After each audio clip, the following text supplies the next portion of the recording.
Here is a short video about the question word hvilken, which means which or what, and when we should say hvilken, hvilket or hvilke. Well, that's pretty straightforward actually. With masculine words, with masculine and feminine words, we use hvilken. So it's en dag, and I would ask, hvilken dag er det I dag? Which day is it today? En størrelse, a size. Hvilken størrelse bruker du? Which size do you use? Because størrelse is masculine, I use hvilken. Ei bok, en bok. Hvilken bok kjøpte han? Which book did he buy? Okay, so that's for masculine and feminine, we say hvilken.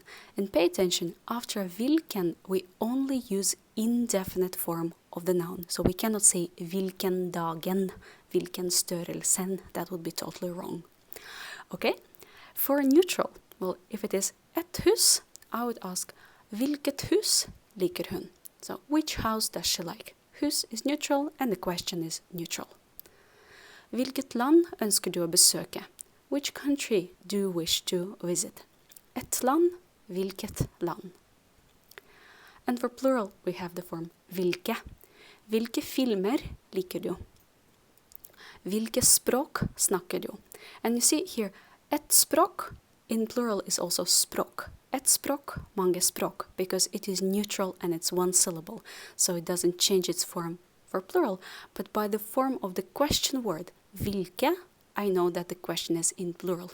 Which languages do you speak? For one language, I would ask, hvilket språk snakker du? And the same thing about countries.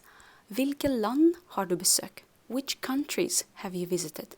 Et land, mange land. So it is neutral, one syllable. Plural form just looks the same as singular, but by the question word hvilke, I know that the question is in plural. Which countries have you visited?